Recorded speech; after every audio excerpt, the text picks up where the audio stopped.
मध्य प्रदेश की मोहन यादव सरकार ने अपने अधिकारियों का रूटीन ट्रांसफर किया, लेकिन हैदराबाद में बैठे ओवैसी बुरा मान गए। वजह थी, जिस अधिकारी का ट्रांसफर हुआ वो विदिशा के डीएम थे और उन्होंने हिंदू संगठनों को बीजा मंडल में पूजा करने की इजाजत नहीं दी थी। फिर क्या था, ओवैसी को हिंदू मुस्लिम की सियासत का पूरा स्कोप मिल गया। बीजा मंडल के बहाने ओवैसी वक्फ संशोधन बिल का डर दिखाने लगे। बीजा मंडल का वक्फ बिल से क्या कनेक्शन है? ओवैसी को अचानक विदिशा में इतना इंटरेस्ट क्यों आ गया? इस रिपोर्ट से समझिए। मध्य प्रदेश के मुख्यमंत्री मोहन यादव ने 47 अफसर बदले, 8 कलेक्टर का भी ट्रांसफर किया, लेकिन हैदराबादी भाईजान को ट्रांसफर लिस्ट में 1 से लेकर 18 नंबर तक कोई नाम नहीं दिखा। उनकी नजर और सियासत सीधे 19 नंबर पर जाकर अटक गई और ओवैसी ने मुसलमानों के खतरे वाला पुराना टेप रिकॉर्डर ऑन कर दिया। कलेक्टर नहीं सुना तो उस कलेक्टर का बीजेपी की सरकार ने ट्रांसफर कर दिया। ओवैसी अकेले नहीं है, कांग्रेस ने भी ट्रांसफर पोस्टिंग की गिनती 19 नंबर से ही शुरू की। लिस्ट में जिस जगह जाकर कांग्रेस और ओवैसी की पॉलिटिकल सुई अटक गई, वहां नाम लिखा है बुद्धेश कुमार वैद, जो कल तक विदिशा के जिला कलेक्टर थे और अब गृह विभाग में उप सचिव हैं। एमपी की ट्रांसफर लिस्ट में भोपाल से लेकर हैदराबाद तक वोट का लेंस कैसे फिट किया गया, क्यों किया गया, उसका जवाब इस तस्वीर में छिपा है। ये तस्वीर नागपंचमी यानी 9 अगस्त 2024 की है। मंदिर के बाहर पूजा कर रहे विदिशा के विधायक का नाम मुकेश टंडन है। ओवैसी ने इसी तस्वीर और ट्रांसफर लिस्ट का मिक्सचर तैयार कर वोट की फसल तैयार करने की सोची है। कैसे, समझ लीजिए। ट्रांसफर लिस्ट में बुद्धेश कुमार का नाम आते ही ओवैसी को हिंदू मुसलमान की सियासत का स्कोप नजर आने लगा। ओवैसी को लिस्ट में ऊपर के 18 नाम नहीं दिखे। उनका एतराज सिर्फ 19वें नाम पर क्यों है, ये भी समझिए।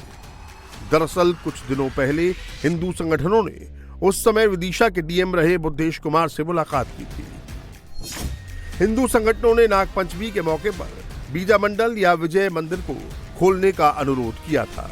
इस अनुरोध को डीएम ने एएसआई के पास भेज दिया। एएसआई ने 1951 के गजट का हवाला देते हुए बीजा मंडल को मंदिर की जगह मस्जिद बताया। एएसआई के जवाब के बाद डीएम बुद्धेश कुमार ने बीजा मंडल में पूजा की इजाजत देने से इनकार कर दिया। इसके बाद दूसरे कई अधिकारियों के साथ बुद्धेश कुमार का भी ट्रांसफर हो गया। दरअसल अधिकारियों के ट्रांसफर पोस्टिंग किसी भी सरकार के लिए एक सामान्य प्रोसेस है, लेकिन मामला हिंदू मुसलमान का था तो ओवैसी को अपनी सियासत के लिए विदिशा और बीजा मंडल की जमीन काफी उपजाऊ नजर आई।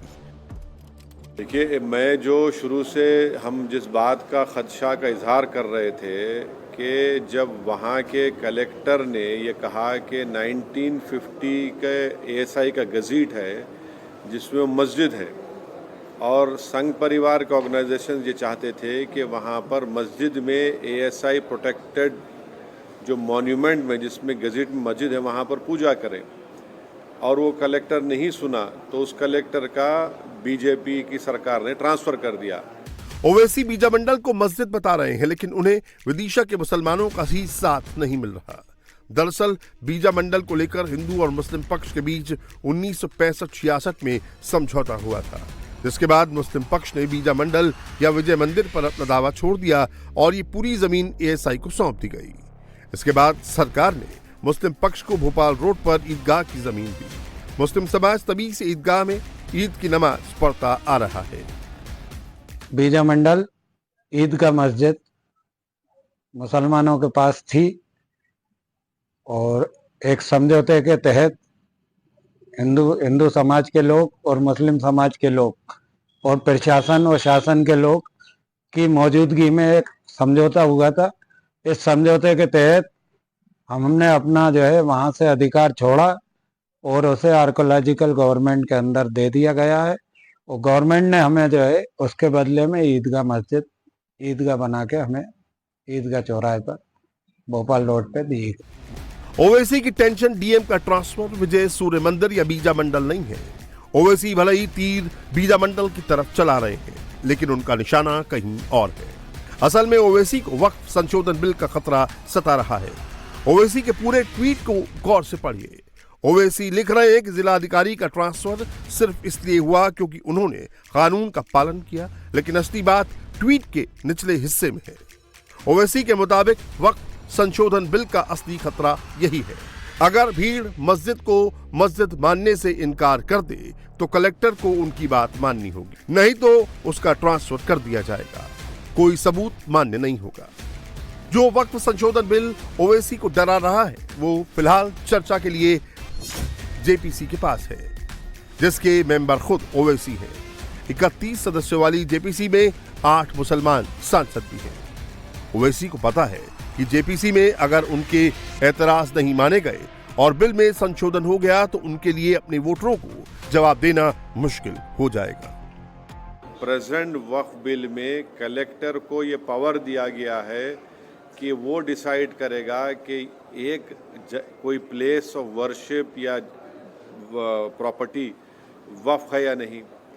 अब जबकि कलेक्टर को आप शिफ्ट कर दे रहे हैं क्योंकि उन्होंने संघ परिवार के ऑर्गेनाइजेशंस की बात को नहीं माना, तो हमारा जो एप्रीहेंशन और खदशा है कि अगर ये बिल लॉ बनेगा तो हर कलेक्टर हर मस्जिद को बोलेगा ये मस्जिद नहीं है और गवर्नमेंट प्रॉपर्टी डिक्लेयर करके उस मस्जिद को डिमोलिश भी कर सकते या उस मस्जिद पे नमाज बंद कर सकते, उस दरगाह में जो उसके जो उसूल हैं उसको ख़त्म कर सकते, कब्रस्तानों को घोषित कर देंगे ये गवर्नमेंट प्रॉपर्टी है। तो कलेक्टर को जो पावर्स वक्फ बिल में दिया गया है जो बिल्कुल गलत है, उसकी एक बेहतरीन मिसाल कल विदिशा में हम देखे कैसे उस कलेक्टर ने नहीं माना तो गवर्नमेंट ने उसको शिफ्ट ही कर दिया।